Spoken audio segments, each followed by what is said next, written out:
Hey everybody, Barry here again. Today's the day.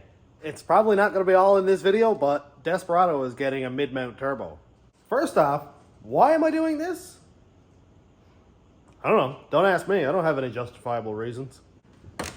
Right now, Desperado has a GT45 right here, log manifold. Everybody and their grandmother has done it and it works, but I have my gripes with it. And I won't let this go into a full ramble section here. This is just the details. This thing makes an abundance of heat. I can only imagine what people with big twin turbos make for heat, and it's absolutely ridiculous. The underhood temperature is wild, and that's my biggest concern. Next up is constant exhaust leaks. I don't know what it is, but the V-band will not seal up to that manifold.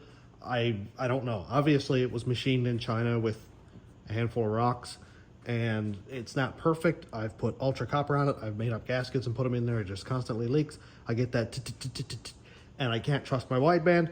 Not going at it. Number 3, not a lot of room for activities. Yes, obviously the turbo is not really that big, but everything supporting the turbo, everything I've had to move to get the turbo there is just an annoyance.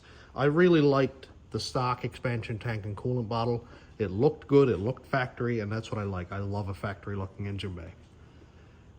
This thing, this universal $20 Dorman windshield wash tank, or whatever it is, not factory.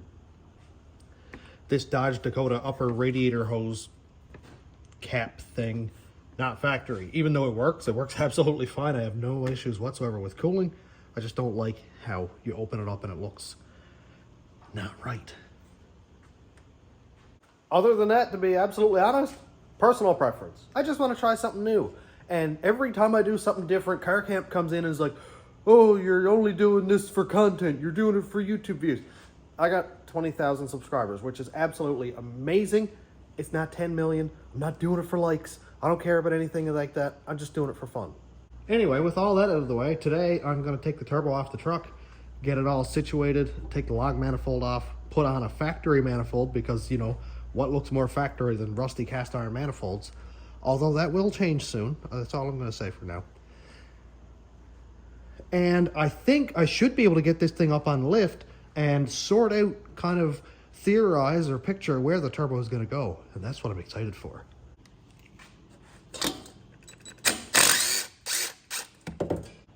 And of course, I just lost the one important nut for the V-band down into the abyss.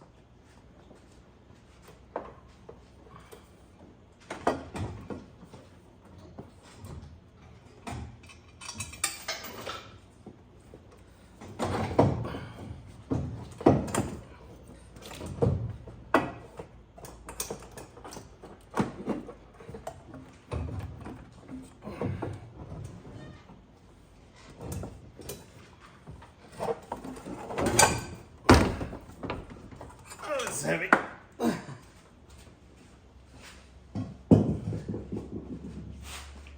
Oh boy. Well, that went a lot faster than I expected. The last time I changed the engine, I realized that all I need to do is unbolt the cylinder head bolts here, V-band, a couple clamps, and then the whole unit can come out, rather than trying to unbolt all this while it's so tight to the cylinder head and underside of the turbo and stuff. Really quick. My next stuff now is going to be done in under the truck. I got to unbolt the lap clamp down bottom there so I can pull this down pipe out of it. 3 bolts off of the Y pipe over here. Then I can pull the crossover down and basically start reassembly. It's crazy how fast this goes. Now, where did the exhaust manifold bolt, the V-band nut, and my V-band gasket go? Because it all fell down here, but I don't see it. Underside of the truck. Here's the regular exhaust manifold up there. It's got 3 bolts to remove. Undo my narrowband sensor, which is useless anyway. I don't actually have them turned on. And here's my wastegate setup. A lot of people said that this would never work, and it worked absolutely fine. So this is a 38mm gate. It's only on one bank. I didn't have a gate on the back side of the turbo. As you can see right here, it's just V-band going into the log manifold, and that's it, right into the turbo. It has a 5 PSI spring in it, and I could do a full run at 5 PSI right up until the speed limit, and it didn't creep at all. I put duty cycle in it. It made 8, 9, 10 pounds, perfectly fine, didn't creep. It's unexpected. I was unsure of what would happen, but I mean, you've got 4 cylinders going right straight into this guy and then right out here. So it worked. It worked absolutely fine. So now I just got to undo these couple of hoses up here, pull off that, the whole thing can come down, and then I can pull down this one here. This is just a regular lap clamp. Pull that off, that up pipe or down pipe can just go away. Wideband sensor here. There's my electric cutout. I'm not going to be needing that anymore because I'm just going to do a straight pipe right out the back to a factory tailpipe. I had this one here heat shrinked so that the connector didn't get wet because it wasn't a sealed connector, so I just got to kind of cut a little slit across that, heat it up, and then I can disconnect it, and I'll do all that later on. Then, again, just a regular factory connector thing here, just under the 215s. Another wideband sensor for my Innovate gauge. Lap clamp. This is a MagnaFlow 3-inch in to dual 2.5s out. I am not quite sure what I'm going to be doing with this yet. I'm going to keep it around because I always keep everything, of course. But I have a 3.5-inch tailpipe off a 2500 that I think will work and come out here and then come right out here with a factory tailpipe on it. And I think it'll look super cool and just very factory looking. Like, yes, I love the look of dual exhaust, but factory. Regretfully, it's not going to be very easy to see down here, but everything is removed. And here it is laid out on the floor. Dude, I did not remember how heavy this is. Holy, this is a ton.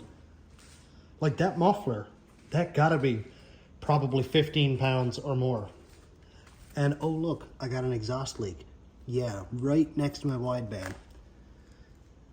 Not ideal by any means. Anyway, so this thing is an absolute ton. Each tailpipe is really heavy. I didn't expect that at all. So, if anything, weight reduction, yo. Way back here, out in this truck, is the tailpipe I'm going to be using. It's a 3.5-inch tailpipe off of that truck, which is an 05 GMC 2500. It was a 6-liter. And I'm really hoping it's going to fit. Now, this is an 8-foot bed, so I don't quite know. I think the distance behind the fender is the same, but it might not be. But either way, I'm kind of hoping the tailpipe is going to fit. Anyway, and here's the tailpipe. Ooh, spooter friend. This tailpipe right here, it's going to come out in that stock location just in under the 4x4 there. And it looks like it's in great shape. Well, let's see if it's going to fit it all. Now this truck is lowered, so I may end up with issues striking the pipe.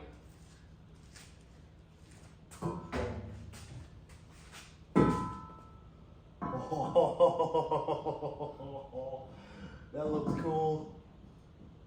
It's going to be extremely close. Now I don't know if this is the best position or not, but I'll hold it up where the original hanger is, which is right here. So that's the original hanger right there. And as high as the pipe can go is right there. And it's actually in the same location up on the front of the bed, but the highest arch right here is a little bit too far back. So I may have to kind of move it ahead a little bit, which again is just fine also. That's not a big deal either. I think this is going to work perfectly. Ooh, this is exciting. So let's take a look at where the turbo is going to go. Look at that little baby turbo. It looks so puny set on that big wide floor. Once again, this is probably a terrible angle, but what I'm going to do is lay it up here, and this is really heavy for how small it is, but the turbo is going to go pretty much right here. Now, don't worry about this blue piece because that's going to point downward or whatever. But that's pretty much where the turbo is going to be, and I can put it really high. I can put it way up here and almost touch the bed. It's got piles and piles of room.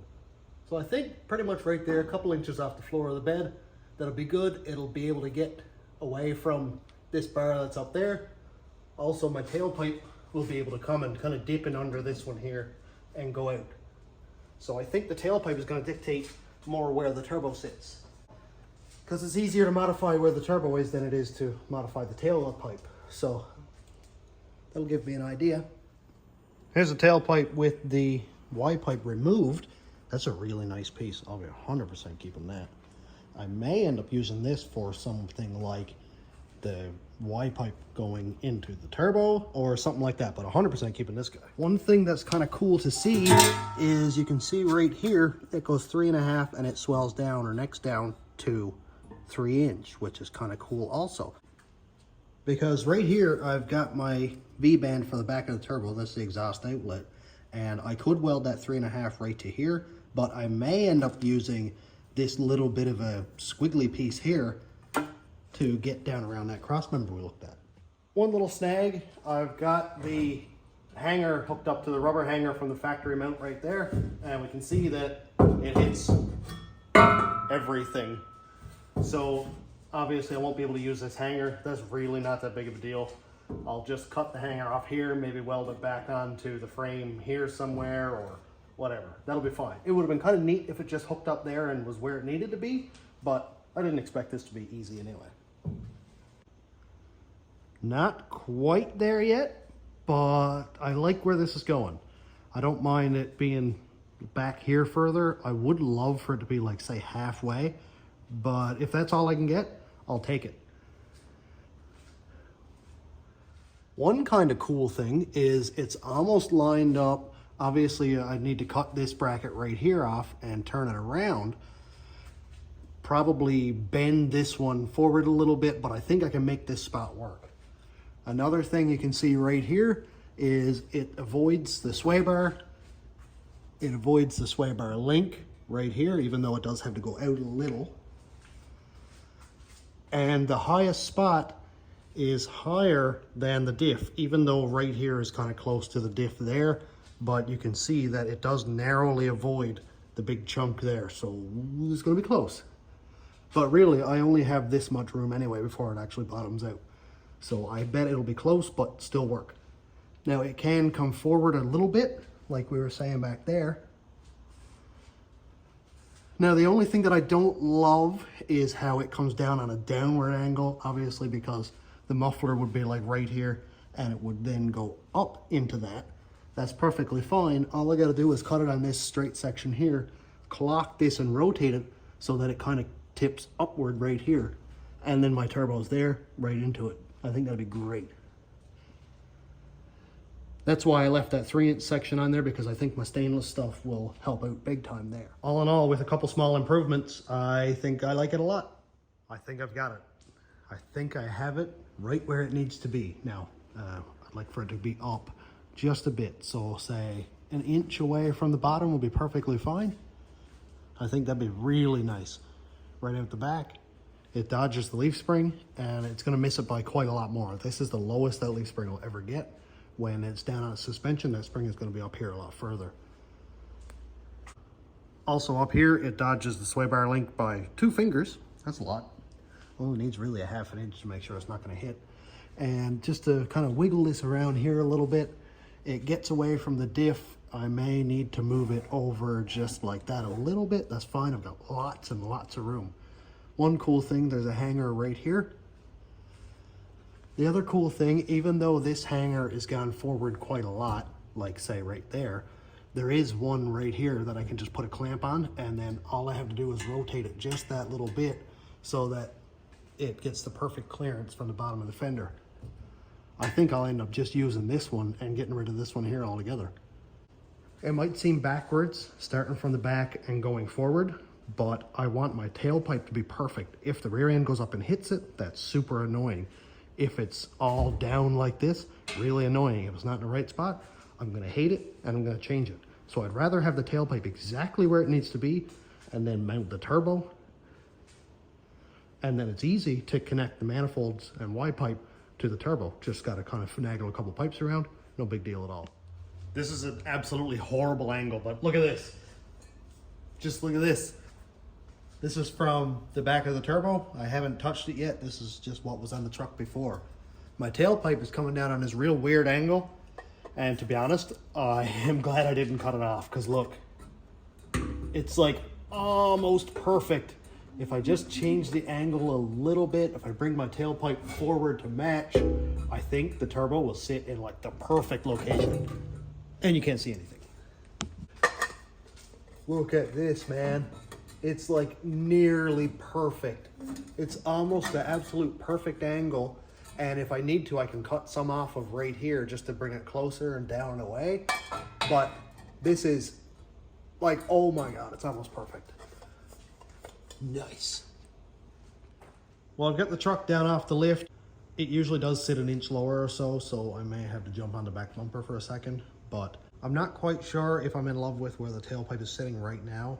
I may cut it on an angle and kind of tip it back this way a little so it's coming out more like right here. It still looks not quite factory, but whatever, I'll deal with that later. What I'm mainly interested in is seeing where the diff sits in relation to the tailpipe. And from what I can see, I've got piles of room, obviously here, piles. There's about almost a full finger between the sway bar and the tailpipe here. That'll never hit. A couple inches there. If you put it this way, you're talking about 1.5 inches probably. The truck doesn't really have that much travel anyway. As you can see right here, my gents bumper is like 2 inches away, so that'll be fine. Okay, so from the tailpipe in relation to the diff, there's absolute piles of room, no worries at all. I can't see where I'm aiming this camera. I hope you can see it. But it looks perfect. So that is awesome. That is so cool. I have a tailpipe now. All I got to do now is get that tailpipe connected to the turbo and I can start mounting. Now that I know I have enough room, I lowered the front down just a bit so that I can get my hand up to that heat shield there. That'll make it a lot easier and make sure that I have room. If I need to go up a little bit, I can. If I need to go down a little bit, I still can. Another cool thing is I know my sway bar bushing right here was a little bit close, but it's really not a big deal because if it does touch, it's got this like 1/4 inch high rubber shoulder here. That'll just wear away or I'll slice it off. Or really, I could just put a dent in the tailpipe. No big deal at all. Now I really want to go and get that turbo sorted out. One cool thing is there's a hanger right here. All I got to do is weld a hanger to that. Done. Tailpipe is suspended. This is all extremely heavy, but if I take my turbo like this and I put it there, oh boy, that is so close. Holy. The only thing that's not great. Thank you, compressor.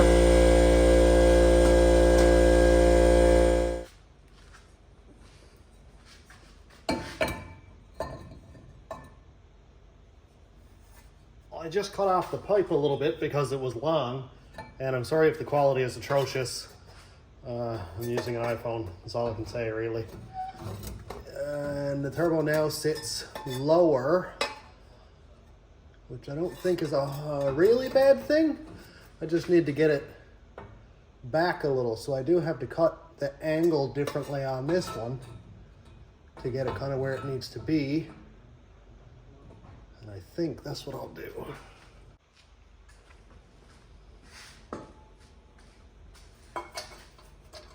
Alrighty. So basically I'm just using this housing to make sure that my clearance up here is correct, and I don't even know if I'll need to use that anymore. Mainly because all I need to do now is make sure that this flange here is level this way. If the flange is level, then obviously the turbo is level. And it's a V-band, so I can clock the turbo later anyway. Man, I think that looks decent. Holy.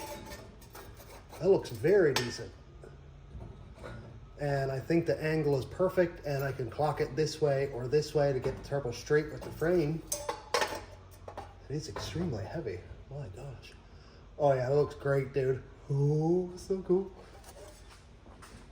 I had to use my phone to level, and I couldn't take a video of it, so I went ahead and got it all leveled up, and I marked the pieces together like that. You can see the marks there faintly, and I marked the other side just to be sure in case that one got rubbed off. So basically now I'm just going to go tack it together, and the reason I'm going to tack it, yeah, I forgot my work boots. I didn't realize I was going to be welding today. I'm just going to give it a tack for now. I was going to clean it off, but then I just realized I don't want to wipe off my marks. So I'll give it a couple tacks and then I'll clean it up after. All right.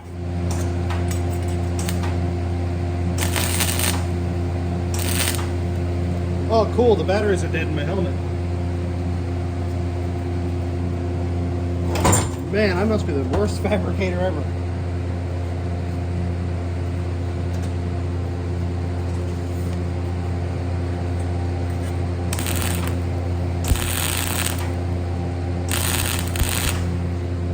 Safety squints for the win.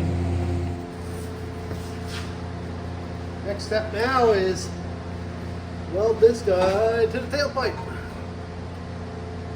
You can't see anything. I can't see anything because the welder's flash melted all my rods and cones together. Okay.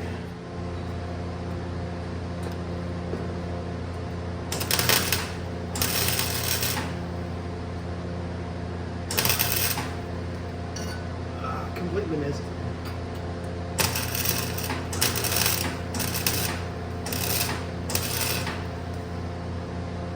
I got darkening just long enough for it to think that I had darkening.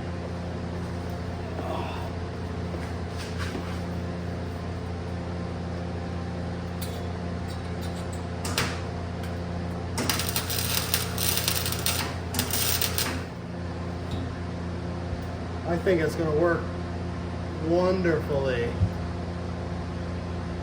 think it's going to work just okay. I think it's going to work. So it is tipped ahead a little bit in its current orientation. You can see that, yeah, it's tipped forward. But if I can just get my hand up here, filmed with a potato in 2006, if I can just get my hand up there, all I gotta do is kind of rotate it like, oh yeah, rotate it like this and then put it up a little. And about a ½ inch from the heat shield up there in the frame and everything, it's like perfect. So I think my turbo is gonna sit like right there. Very nice. And again, even though I'm not in love with where the tailpipe is sitting right now, all I got to do is grab it right here, cut a little triangle out, fold it ahead, a little pie cut here and there, and I think it'll come out. If I can get it under, like centered between these two here, I think I'll be really happy. Centered deadly under there would be really cool, but it's not really that big of a deal. I just don't want it to look like a diesel where you got like a 10-inch pipe hanging down right here. I'm not into that at all. But now that my tailpipe is sorted out and my V-band is sorted out, basically all I need to do now is put a hanger right there. And instead of modifying this and putting a clamp there, I may still do that. I might just get a shorter hanger there and bend this back. Not quite sure on that yet. But when I find the perfect spot for that, I'll weld a hanger right on here. I've got a couple that I'll just cut off another truck, and that'll be perfectly fine. I just got word this morning that the front half of my exhaust is on the way. It'll be here in a weekish from today. I don't want to wait that long to put out a video when this one's already getting long enough anyway. So we're going to call this part 1. Now I can't leave you without showing where the turbo is going to sit. Oh, look at that, man. Oh, that is so cool. This is the orientation that it's going to have right here. We'll talk about what's coming. This is going to be a set of long tube headers from Flashark Racing. They're sponsoring me a set of headers. That's going to be sick. Come back here, right up into the bottom, and I'll have the wastegate coming off on an angle one way or another, probably this way. And then I will have it feeding the wastegate dump tube, hopefully back into the tailpipe. I think that's what I want to do because I don't want to have to run a full 2-inch pipe all the way out the back. And I'm not having it dump under the truck. That is so annoying. There's nothing worse than that wastegate noise just dumping right under your feet. I've had it for the entirety of this summer and I hate it. So I'm gonna try to feed it into the tailpipe and see what it's like. But man, oh, I'm super stoked at how that looks. That is so cool. I don't know exactly how this guy is gonna be rotated yet. It may be like, I don't know, this, and just kind of kick off here and go forward if I have room. I actually don't quite hate that. except for the fact that the exhaust is going to come right here and go upwards. So it may be like this, and then loop up and across, and then follow the frame rail. And I may see if I can sneak it in under here and go into there. I kind of doubt that's going to work, but it may work out. I'm not quite sure. If not, I'll go up through here, just kind of sneak it up along here, top of the frame rail, and then basically come down exactly where it does now and go in there. It would be really neat if I could like loop it out around here and go in. That'd be pretty sweet. But I'm worried that it would hit my tire, or it would just be this big snarly, snaggly looking piece. On that note, I'm going to end the video here. I really wanted to have the turbo up in place, and that's what I got, and I'm super excited about it. I'm not going to finish weld anything until everything is tacked, and we'll talk about that in the next video. So I'm all done for today. So thanks for checking out the channel. Thanks my YouTube members, patrons, and subscribers, and look out for the next video because it's going to be super sweet. And I don't know if it'll be fired in the next video or just be a lot more fabrication, but either way, it's progress. Thanks my YouTube members, patrons, and subscribers. If you want to check out my Patreon, it's patreon.com/stationroadratrods. YouTube members link is down here, and that helps put gas in this thing. Have a great day, everybody. Thanks for watching.